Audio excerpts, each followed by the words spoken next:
I'm going to move on to another topic then that I mentioned. I had communicated this with the trustees and President Thorpe because I know it's something we need to think about. It doesn't require any official board action necessarily, but at least a discussion. And if needed, I do have Nurse Candace here, but on potential closure, okay?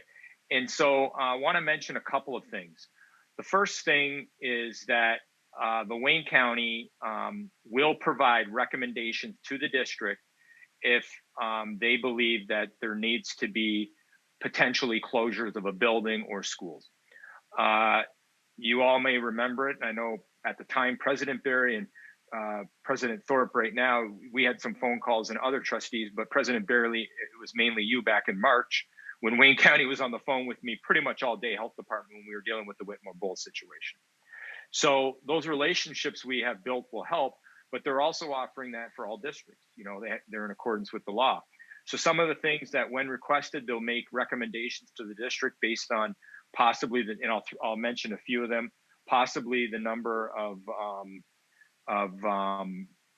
cases in the past 14 days in a specific area like Dearborn, the trend in the past 14 days, the positivity rate in the county. And those are the three things that are really within the matrix anyway. The mitigation score for the school district will come into play. And you remember we are approved on our mitigation plan with like 96%. We would have been 100, but because we're doing the 2 groups in the high school, we're doing the 3 to 6 foot social distance. That's what puts us at the 96. But because we're wearing masks and the other things, we're allowed to do that. They'll also look at the number of cases in school buildings, school district evidence or lack of evidence of transmission. So again, those will be factors that they'll look at. And we should feel good about the report from the CDC saying that there wasn't active transmission, as Trustee Watts mentioned, when the factors are taken into account, like wearing masks, social distancing, washing hands, and other things. So those are just some of the things that they will use, and then they'll give official recommendation within a day. Obviously, if there's a real emergency, I have the ability to close the district in an emergency like I do snow days, but I would have, so I can make that decision without an official board meeting or anything. But of course, I'll be talking to the board president and informing everyone along the way as we make those difficult decisions. As President Berry, you recall those days in March when we were on the phone in the evening and whatnot, and then other trustees were getting communications from me. You all remember that daily COVID document that we started that I think was like 300 pages or something documenting that we used that was effective. So what I'd like to do right now is share, I'm going to share a second here. This is on our website. I'm going to share it right now.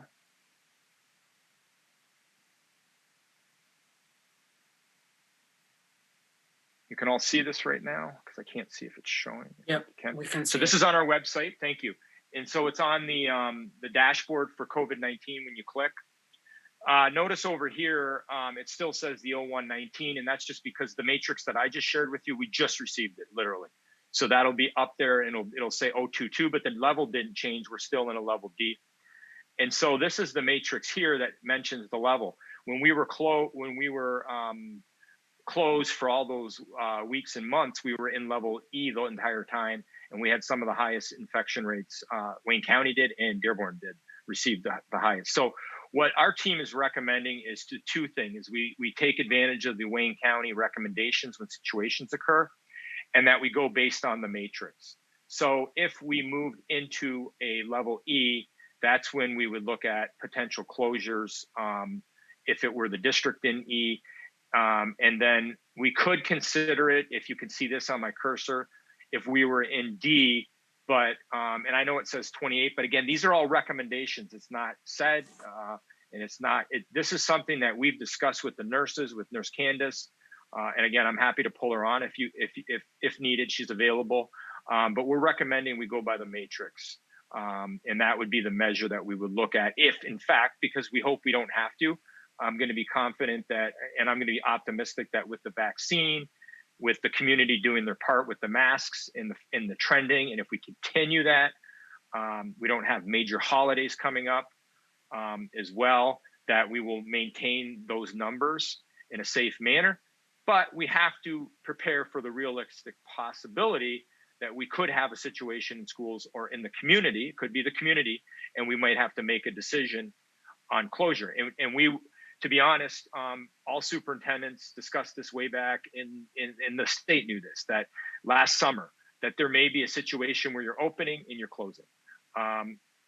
Regardless, and we're going to have a presentation by Ms. Peterson soon, regardless of whether we're in person or online or other districts that may have been in person a little longer or online, we know that this has not been a normal school year. So we're going to have to do things anyway to get ourselves caught up. But it's not just us, it's every district in the state, in the county, and in the nation for that matter, that's going to be in the same situation, and we're going to be proactive. So I'm happy to take questions. Again, our administration has discussed it. I've had contact with the nurses who have contacted the county, and that is the recommendation, to stay on the matrix for closures. Do not put just the positivity into a silo like we did for opening, that we leave that aside. Now, remember, the matrix takes into account, in the level we're in, takes into account 3 measures. The Wayne County positivity rate, so it's in there. Which I just went over, the 14-day trend data for the community of Dearborn. And then it looks at the infection rate in Dearborn, or excuse me, the trend data, I think, is at 15 days. And then it's 14 days, 2 weeks for the community infection. So the positivity is built into the matrix. So I'm happy to take questions, and or I will call in Ms. Candace if needed. So Dr. Malika, let me summarize what I think I'm hearing you say is, our recommendation is, if we move back to risk level E, we will go ahead and pause in-person learning, return to remote. You have the ability to close down individual buildings if you start to see spikes there, and that we can also rely or reach out to the Wayne County Health Department to get feedback from them on possible closures as well, correct? Correct. And if for some reason it was a widespread district, something that came quickly for some reason, I could still close down the district as well for a short period of time. That couldn't be extended, though. That would just be under those emergency days. But obviously we could then, in addition, if needed, we could call in a board meeting at any time as well. But yes, you are correct. I agree with everything you said, President Thorpe. All right, Trustee Mosip, did you have a question? Not much of a question, but I think it's a misconception that many folks have, is that once you get the vaccine that you're immune to the disease, which is incorrect. So it's very important to still mask up and still social distance, because you may still carry the virus. Your body will be fighting it when it has the vaccine, but you might still be giving it to others. So the transmission is still happening. So it's very, very, very important that we still mask up and use these precautions so we can stay open. Trustee Watts. In regards to the positivity rate, we've seen in the past that sometimes we'll get a positivity rate and then there'll be a report to go along with it that it might be cases that were backed up that would have influenced the positivity rate, say if it was in a nursing home or in the prison system. Is that information that we'll be able to take into account, say if we do see a positivity rate that's higher than obviously the 5%? Well, I'll just answer that, President. That's why I'm saying we're not going to use we're not recommending to use the positivity rate as a standalone, because of some of those things that you mentioned. The positivity rate, we were looking at weekly totals. With the matrix, it gives you the span over 2 weeks, and it gives consideration to, again, the community infection as well. So it's not just looking at the Wayne County positivity and the trend. And the other factors that we can take into account are those other things that I mentioned in our letter to the Wayne County Health Department. If they believe there's a serious situation, they will definitely probably recommend, closure, but they're hesitant they'll give they're hesitant to say you must, but they'll give strong recommendations, just as they did back in March without knowing a lot of what we did.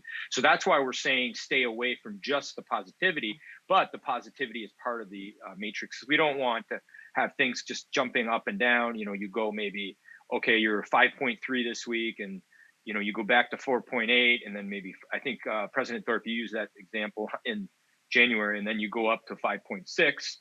But if we're doing the things, and even if it goes up even higher than that, let's say it goes to 6, but we don't have infections in the school and we're doing all the things that we need to do.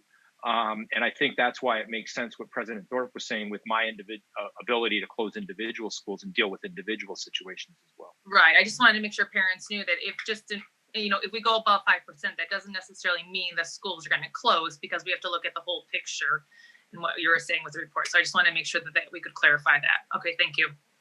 And 5% was from back when we were first talking about this, when the states asked all the counties to come up with their measures.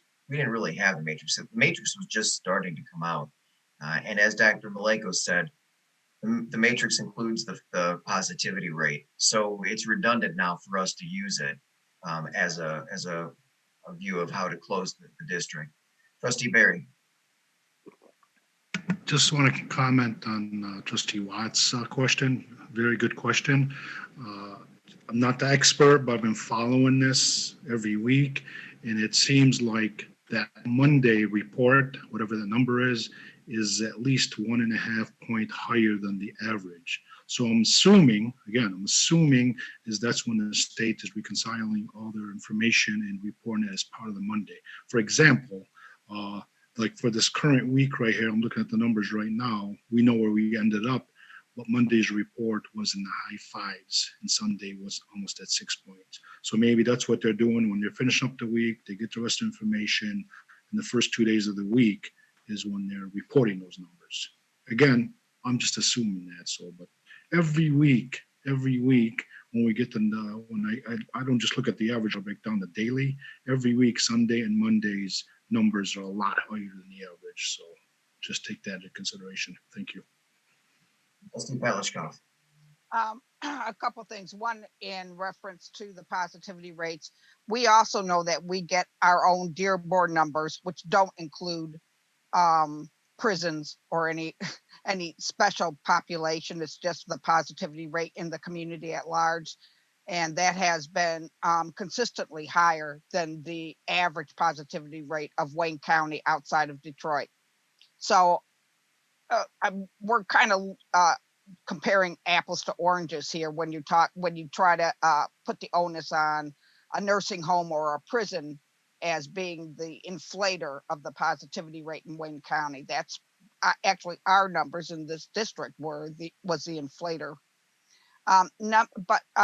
For Dr. Maleko, do we have one dedicated site for the schools once the students and staff return to report, so that it's easily accessible to somebody in administration at your end, that something is going on in a building that needs to be addressed right away?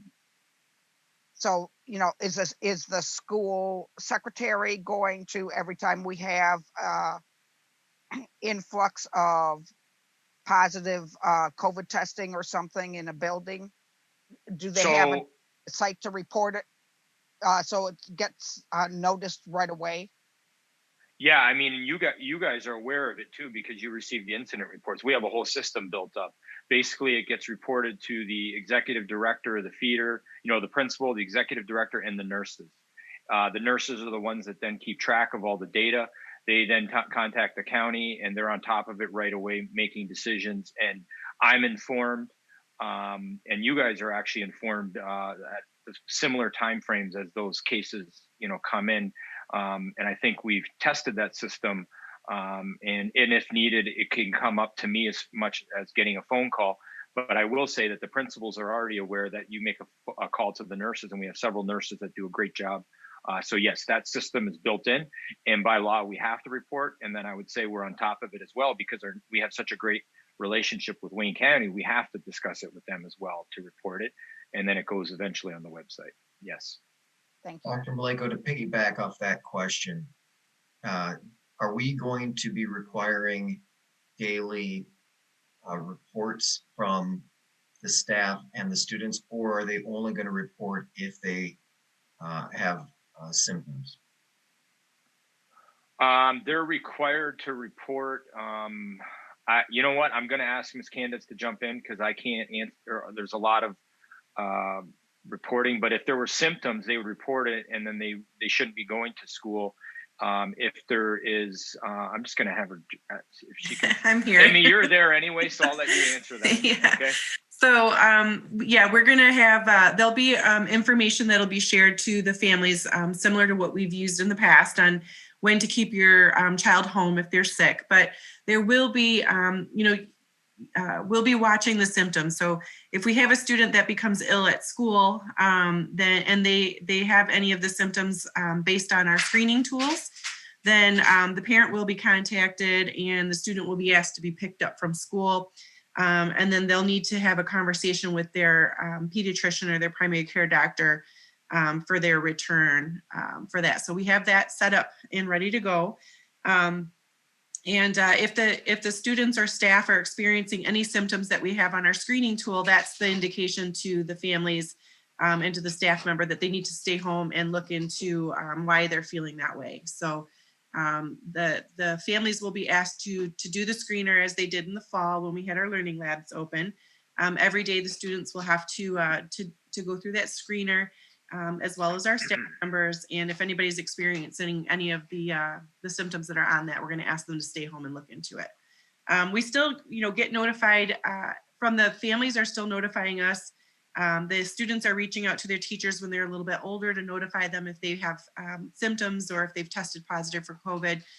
So we'll rely heavily on that again too, that we'll ask to be notified of that. And as Dr. Maleko said, we are watching those trends in the schools. So when we're notified of a positive case or a probable case, we're keeping track of that. So we're able to kind of monitor the situation at the school levels. And if we're starting to see community, the numbers in the schools are higher, then we're investigating to see if those are school spread or community spread. Again, we've only had one instance that we had counted as a school spread. That was back in September. It was determined it may have been a possible cause was two shared in school grounds. But since then, there's been nothing. Even when we had the learning labs, they were separate incidents, still related to community spread. So we're keeping track of those numbers as well. And then, monitoring what will happen at the individual schools. Trustee Watts. So you were mentioning a screening tool and the symptoms. Is there any way that we can go over what that screening tool or those symptoms are that we're going to be going ahead and sending kids home? If you just give me a second, I can pull it up. Okay. It's in one of the drives, so I just need to. No, that's okay. It's shared on our website as well, and it's been shared in Arabic, and I think we've had a recent translation in Spanish that comes from Wayne County Health Department and is translated by Wayne Risa, and then it's shared to us. So there have been some, as that screening tools change, there's been several changes throughout this course since the fall. So following trends and so it changes, when it does change, then that gets sent out again to the families and also posted on our website. But give me a second and I will pull it up and we can review through what those symptoms look like. While she's pulling that up, I have a question about, I know we talked about that last time and I want to make sure that it's still in place, that we will have a designated room when we have a probable case for those students or staff in the building. Dr. Maleko? Yes, we do. And we have to. Okay. That was part of our plan that was approved as part of our mitigation plan. And that goes back to, we've had that in place since discussions in July, and it was part of the plan from August. So that is definitely still there. And there's appropriate PPE available, like N95 masks and other. Every school must have that location. Yeah, we have that. The school administrators have been working on getting those places set up for each school. Okay, so the current COVID screening tool, what they've done is they broke it up into two sections, box 1 and box 2. I don't know how to share my screen, so I think this, I'll just go through it unless you can get to it, Glenn. Do you want me to send it to you? Let me see if I can. I'll send it. Yeah, if you can send it, sure. Okay.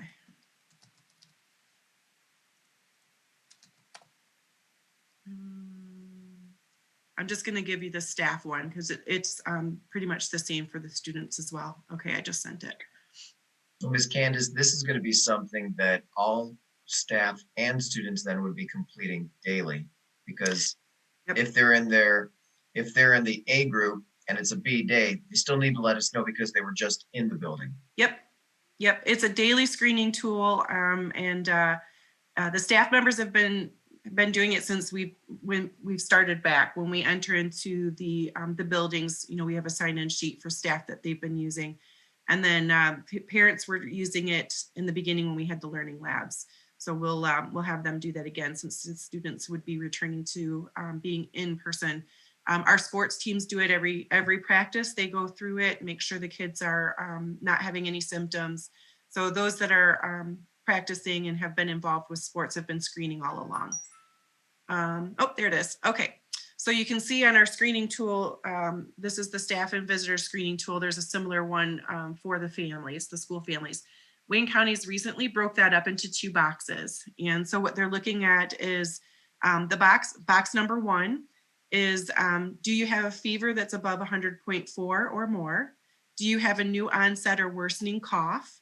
Are you having new onset or worsening shortness of breath, difficulty breathing, or a new loss of taste or smell? So if you answer yes to any of those in box 1, then you're to stay home. In box 2, these are also symptoms of COVID, but not as prominent symptoms of COVID. So vomiting or diarrhea, headache, sore throat, runny nose or congestion, body aches, and or tiredness. And they're saying if you have at least 2 of these symptoms, then you would stay home and be assessed by your physician. So scrolling down there, it says if the answer to any of these questions is yes, then you're to stay home and you're consulting with your primary care physician. Keeping in mind that COVID is not the only illness that's out there.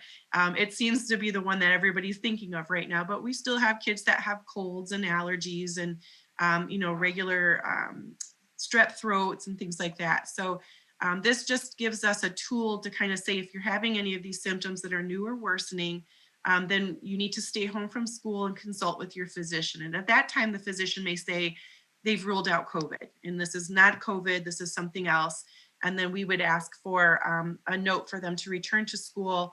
Doesn't have to have the specific diagnosis, again, because we want to be, mindful that that personal health information is private. But we do ask that they have a note that says they're not contagious and they can return to school. So the physicians would send them back to school with that note. And then it says that there's further questions a little further down. Dr. Maleko, if you could scroll down just a little bit. Sure. It says, in the last 10 days, have you been identified as a close contact, or has anyone in your family or that have a positive COVID test? Again, if that's a yes, then they must stay home and they would begin to quarantine, and then we would reach out because they would be close contacts at that point. Trustee Watts. So then to follow up with that screening tool, if a student, say, was displaying a headache and a sore throat, then they would be sent home. Mm-hmm. They would then, are we not then requiring that they receive a PCR negative test to return? That they would need to reach out to their physician. So we won't make that a blanket statement. That would be them, that they need to contact their primary care physician, and then their physicians would determine if they need to have a PCR test. Okay, and then the other thing is, again, going back to the CDC study that they used to encourage opening up schools and saying it's safe, their policy in this particular school that they were citing, they were then, if a child was sent home with possible symptoms of COVID, then their siblings were also sent home. What is the policy for that? in regards to the symptoms? So the health department, Wayne County Health, we've had, we're working with Wayne County Health Department. So, but mostly if we have a positive PCR test, or if we have a rapid positive test in the absence of a PCR test, we will use that to help us determine what our course is. They typically will want to have, so if they're determined to be a probable case based on symptoms, then yes, we would do that. You would end up, quarantining additional family members as needed. But typically the health department recommends quarantining after a positive PCR test. So again, there's instances that we've had that, you may be pretty sure that this person has COVID, and then that PCR test comes back negative. So we have to keep in mind that there are, still other illnesses that we're seeing out there that are not all COVID, but those would be based on if the health department feels that they're a probable positive case. And if a person has a known exposure to somebody who's had COVID, then we assume that they're positive, a probable positive, even without a test. So if they've said, yes, my aunt has COVID and we were with them a few days ago, then we would assume that that case is a probable positive, and we would continue to do quarantine for the family based on that information. If they were not considered to be a close contact to somebody that was known to be a positive case, then we may end up, asking them to have a negative test, a negative PCR test. And then if the PCR test is negative, they would be able to return. But Okay. For sending kids home, it's going to be that we're asking them to reach out to their physicians, because their physicians know their detailed medical history. And for some of our kids, it may be asthma or allergies, or it may be strep throat. There may be an alternate diagnosis, and that's what we would ask for their return back to school, is a physician's note to say it is an alternate diagnosis and they're not considered to be contagious or COVID. Okay. All right. Thank you. Ms. Candace, I've got another question for you. This mentions in the last 10 days, if you've been identified as a close contact. I know that there have been some changes in some of these rules, I think with the CDC. If, say, it's been 5, 6, 7 days, you're showing those symptoms, and then you go and get a test and it's negative, are we still sticking with a 10-day? Or do we allow people to come back? There is some guidance that came out from the CDC, but sometimes the CDC guidance and what our Wayne County health directors determine that we're going to follow is different. So I know that the CDC has said something about a 7-day mark, but the health department has recommended we're not going to do that. If they're either isolated or they're quarantined, and currently a quarantine would go for at least 10 days. If they don't develop any symptoms at that time, they can come out of that quarantine, but they would be continuing to monitor for symptoms for a full 14 days. But basically what they've been seeing is that if you're a close contact to somebody, you're generally developing symptoms sooner than 10 days. And so we were having extended quarantines with the 14 days. That does go in and out, and we may end up seeing a change in guidance on that coming from the health department based on a few of these new variants. So I think there is there's some talk about that. Are they going to go back to a 14-day quarantine? Are we going to stick with the 10 days? So there may be some changes based on what we're seeing, how COVID is behaving in our communities.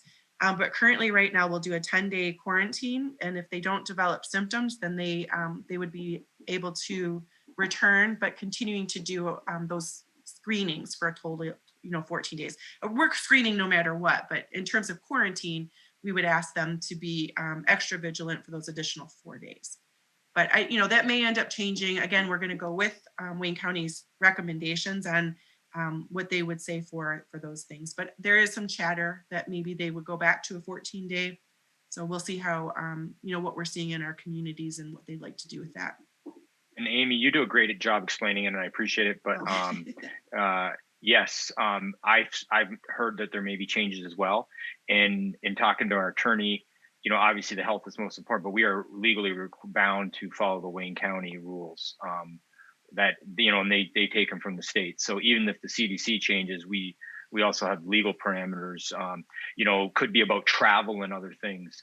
Different counties may have different regulations or different states, so we're bound to follow that. And again, everything is subject to change. So the only other point I do want to make is that we don't actually, the students don't actually bring the paper into the school, the family has to do the screener at home. We presented this way. This is going back, just to refresh everyone's memory, to the return to school plan from last summer, and it was aligned with state regulations. And part of it is, just the passing around things. Second, it'd be cumbersome. Secondly, it's just with the amount of students. So there will be, parents will have to agree to do the screener every day in the morning. With staff, we're under MyOSHA rules and other things we must do. So we have an electronic submission and or a paper submission in the buildings for staff, just to clarify that as well. Thank Any you. additional questions for Ms. Candace? I have one more. So where can parents find the screening tool? Sorry, Ms. Watts, could you say that again? I'm saying, where can the parents find the screening tool? It was muted. It's on the website. Okay. It's on the website. When we get updates, it's posted underneath our COVID information, and it's on the bottom, says screening tools. Okay, thank you. And I do believe that they've been shared, Dr. Maleko or Mr. Mustin, and I think that they've been shared in other avenues as well earlier on. And we'll make sure they go out again to remind parents of their responsibility as well. Trustee Moser? Yeah, Nurse Candace, thank you for all what you do and to your colleagues. My question is about, and I think you're more familiar with this since you've talked to a lot of people who have received the vaccine. After the second dose, many people are reporting adverse reactions or flu symptoms the next day. So are you seeing that as well with the people who have taken the vaccine? I guess I could speak kind of unofficially to this. So just, based on the people that I've known that have gotten the vaccine. So the vaccine, the way it works, the first round is basically it kind of introduces it to your body, and your body recognizes it as being something that's foreign, and it starts to build antibodies to fight something like that. The second vaccine it's exactly the same as the first one. It just mounts kind of like an additional attack to it. So now your body recognizes it as being something foreign, and it has the ability to know that it needs to fight it. And so there are some people are reporting more reactions after the second one, only because it's almost like it's solidifying that antibody response. Right. So I've had both doses and I didn't have any symptoms, just maybe mild, arm pain from where the injection was and some achiness, but nothing that I couldn't explain because I'm old. So it could have just been I sat too long or whatever. So it didn't stop my day. Some people have complained of maybe nausea, a more severe headache, but the vaccine responses are short-lived. They're within maybe 24, a little bit more, hours than that. So it's definitely a lot shorter than a 10-day course of having natural COVID. And some people, have experienced maybe a 24-hour, they're just kind of not feeling really good, but usually within 24 hours, they're starting to feel better. Right. So, and I would say for the majority of people that I've talked to have had very mild response even after the second vaccination.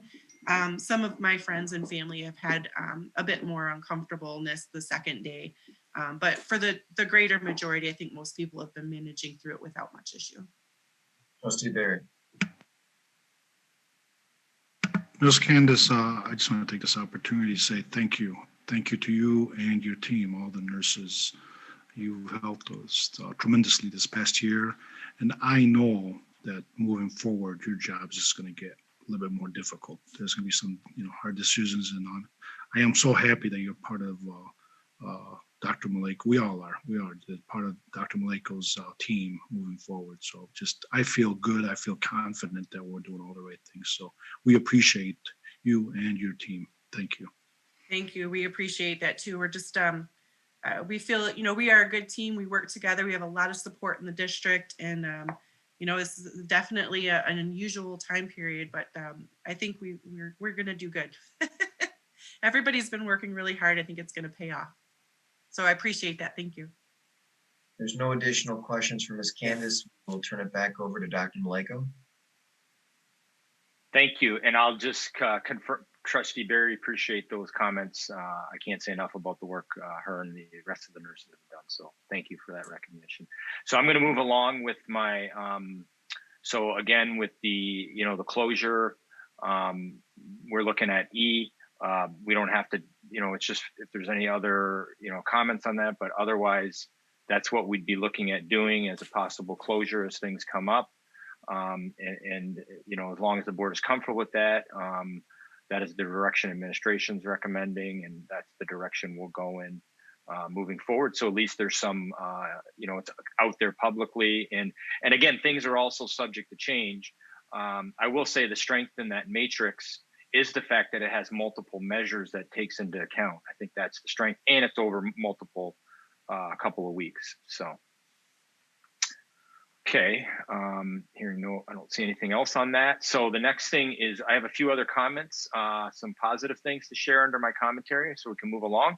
I just wanted to make a recognition of Black History Month for February. I want to recognize many notable African Americans for their contribution, to the country and the world. As you know, my Superintendent Student Advisory Council does a great job every Martin Luther King Day, and they did a great job again this year. On a day that is, technically is a day off for them, but they're in there doing things in the community and promoting, the message of Dr. King. And so we want to recognize African Americans that have contributed to our community. The Meritorious Budget Award, I have Mr. Wall coming on later in the agenda. I know we kind of have a packed in agenda, but this is really a positive. It's a kudos to Mr. Wall. It's an international organization. And this is our third year in a row for receiving this award in recognition for budget transparency and accuracy. There's a document that is over 230 pages that is created by Mr. Wall and his team. And I know you know the great work that he does, and I appreciate the ability of the board and the individuals in the finance committee and others that make sure that we're held accountable and we're doing things and we're very transparent, and we are. And that's why we've had great budget reports. So I want to thank Mr. Wall and the entire team in Dearborn for doing that, because it ultimately comes down to the instruction for students. And I want to commend the board as well for that award, because it is a recognition. We did have a public message that went out to our communication network this past week. I sent an email personally to counselors. It was National Counselors Week last week. I sent them an email just thanking them and recognizing them for the great work that they do. And that's something too that we're looking at, hiring a few more counselors. We know that counselors and social workers and others, and it's come up here, there's a need for that. So we do have that, with some of the federal money that's coming and other things that we know we're going to need. We're looking at doing that as well. And so I want to thank all the counselors in the district. And the last thing that I would mention is just this went out as well publicly, and I know the board has been aware. We've been experimenting with some of the live streaming sports in a safe COVID. So we do have some of that available for parents at the 3 high schools. And so I think that's a positive. It's not available for all sports, but it's a good direction for us to go in, because we do have to limit the number of people that can come into sports facilities and games and competitions. But that was just another mention. And my last thing again is just I want to, say thank you to the community, the parents who have been teachers, the teachers who have gone above and beyond, all of our staff, the food service, to the great administration that's worked very hard in difficult circumstances, the principals, everyone that's come together in this very tough year that we've all had. And we're going to get through it, and we are getting through it together. I think Trustee Barry, you mentioned it several times last year, when you were board president, and I know, there's a lot more communication that's going on and a lot more that's needed. And President Thorpe, you and I were saying it, we're in a COVID environment and things have just changed, and our world has changed the way we do things. And so want to thank the board. And again, I got to mention my executive directors that, support me heavily. And I really couldn't get through it without them, to be honest, because, we're all human too. And we have families as well, right? So we all have worries, and we all want to do that. And you all have families. And so just for the community out there, I appreciate your support. And when we get a positive message once in a while, it's really nice to know, to get that message, because we really are trying to do what's best and working hard. And we know people will not always agree with us, but we do have the best interests of students at heart in the community, and I know the board does. So appreciate the board's deliberation on these important issues and their willingness to be very transparent. Thank you, and that's the end of my commentary. Next item, please. Recognition and acknowledgements, A, commendations. And that will be Mr. Mustonen come in.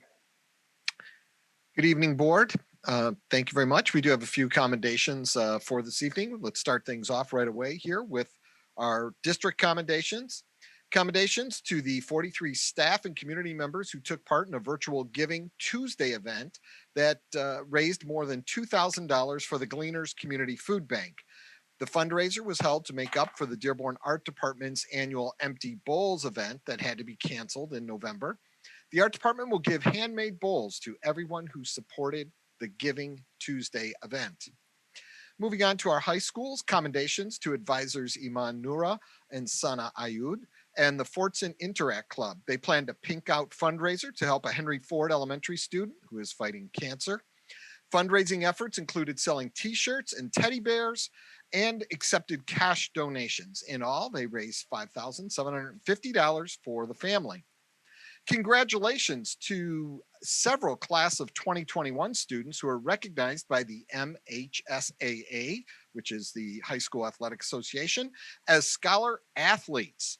2 students were selected as statewide finalists, including Sadie Gerlach from Etzel Ford, Sadie Gerlach from Etzel Ford, and Charlie Frank from Dearborn High. Both are in the running for a $1,000 scholarship. Other seniors recognized as scholar athletes include from Etzel Ford, Alexandro Ambrosia, Connor Coleman, Siri Gordon, Kayla Lockhart, Luke Hetrick, Morgan Meismer, Sophia Palmera, Daniel Loudon, Stephen Rose, and Zara Zahar. And from Dearborn High, Ayla Alawali and Aaron Moran. Congratulations to 4 Dearborn High students for receiving excellent ratings at the Michigan Schools Vocal Music Association Festival.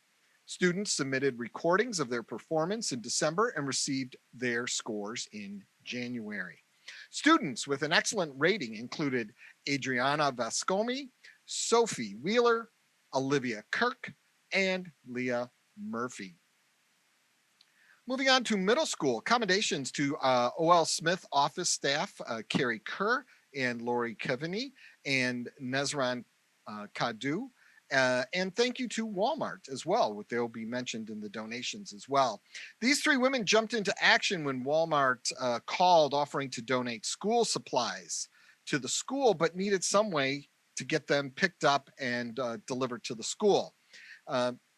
Without any hesitation, these 3 ladies volunteered their time. They used their own vehicles. One of them actually came in and covered the office on her scheduled day that she was supposed to be scheduled working from home. She came in, covered the office, so the other 2 who were working in the office that day could take their personal vehicles and go pick up these donations. Donations included backpacks, folders, binders, notebook, pencils, cases, and other items for the school. And again, those came from Walmart. You'll hear that. We'll properly thank them for that donation in the donations section. Commendations to teacher Molly Epperly and paraprofessionals Rafa Omar for their 2 months of work planning the opening of the pilot program for 3-year-olds called Strong Beginnings. Recognition as well to Amy Modica, the coordinator principal and instructional leader for early childhood in the district. Dearborn Public Schools was the only public school invited to apply for this 1 classroom pilot program, and it is due to the excellent quality of our GSRP programs and strong relationship that we have with Wayne County early childhood leaders. This classroom is one of 3 Strong Beginning programs in Wayne County. The students enrolled will progress from the Strong Beginnings classroom to our GSRP classrooms and then to kindergarten at their home school. And that is our commendations for this evening. Thank you very much. B, acknowledgement of donations. And I'm right back at ya. Okay, here we go. Some donations to our school district. As always, we want to thank all of those who are so generous in donating to our school district. We truly, truly appreciate that partnership and community support that we get. For the donations for this evening, we have a donation of $200 has been offered to Salina Intermediate by the Dearborn Education Foundation to be used for books. A donation of $7,046.40 has been offered to Dearborn and Edsel Ford High School by Westbourne Chrysler to be used for automotive parts that will be used in auto and welding labs as visual aids and lab activities. A grant of $2,000 has been offered to McDonald Elementary School by ICNA Relief to be used to purchase instructional materials and supplies for student use. A donation of $100 has been offered to McDonald Elementary School by MEMIC Insurance Company to be used to purchase classroom supplies. A donation of $1,070 has been offered to McDonald Elementary School by Donors Choose to be used for technology equipment for virtual learning. And as mentioned, a donation of backpacks with school supplies and all kinds of wonderful things has been offered to Smith Middle School by our friends at Walmart. These are to be given to the students who are in need. These are our donations for this month. And again, thank you. Thank you all to those who have made time and taken that opportunity to support the Dearborn Public Schools with these very, very kind donations. Thank you for the donations, everybody. Next item, please. Next item is approval of minutes. Approval of minutes of the following Dearborn Board of Education meeting, organizational P12 meeting, January 11th, 2021, regular P12 meeting, January 11th, 2021, board retreat, January 23rd, 2021. Make any necessary corrections and move approval of these minutes. So moved. I support. All right, we've got motion by trustee Barry, supported by trustee D'Ambrosio. Any corrections? Trustee McDonald. Just a small correction on the regular board meeting minutes. Under commentary, the very last word says darkness. It should be dawn. Thank you. Any additional corrections? All right, can I have a roll call vote, please? Sure. Trustee Barry, Yes. trustee D'Ambrosio, Unmute. you had unmute yourself, trustee D'Ambrosio. Yes. Thank you. Trustee McDonald, Yes. trustee Moses, yes. Trustee Petlicoff, Yes. trustee Watts, Yes. President Thor. Yes. Thank you.